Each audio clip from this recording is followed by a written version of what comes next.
弟兄姊妹平安，願耶穌嘅光照耀你嘅心。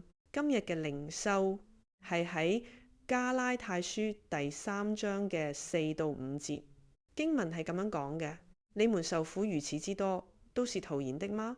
難道果真是徒然的嗎？那賜給你們聖靈，又在你們中間行異能的，是因你們行律法呢？是因你們聽信福音呢？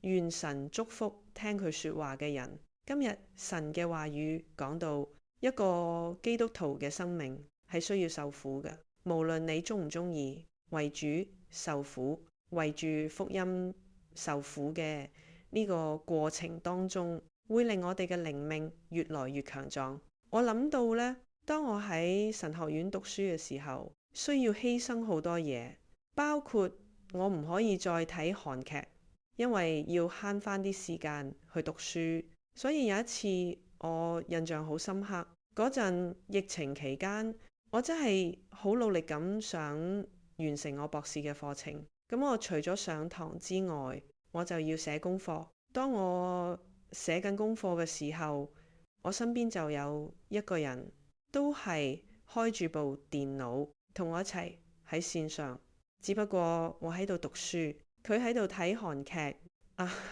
嗰陣我就安慰自己，我哋兩個人入面至少有一個人係幸福嘅。好多時候呢，當我哋要操練靈命嘅時候，都唔係一件容易嘅事，係會受苦嘅。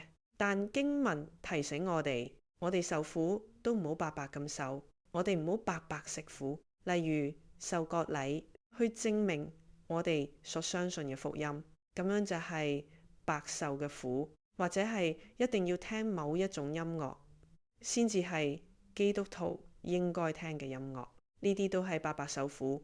我諗以此類推，你哋都可以諗到，包括食咩嘢食，住喺咩地區。盼望神今日嘅話語提醒我哋立志要跟隨基督係會受苦㗎，為住福音我哋係要受苦㗎。但係我哋唔好受嗰啲白白嘅苦，即係唔好喺一啲行為上嘅律法，人哋點講我哋就點做，唔好去被佢哋限制，唔好去食呢種白白食嘅苦，嗰啲對我哋嘅福音工作冇幫助。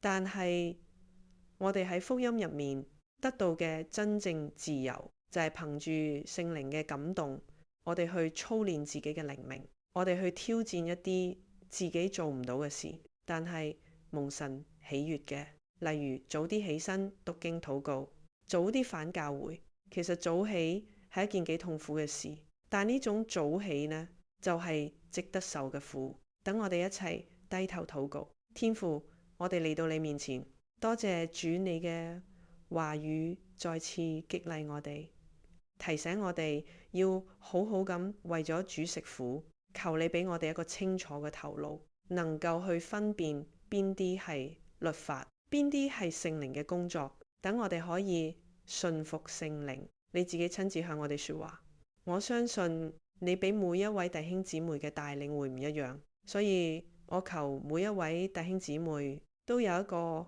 順服嘅心，聽完之後仲能夠去行動。我哋咁樣同心合一禱告，係奉耶穌名求，Amen。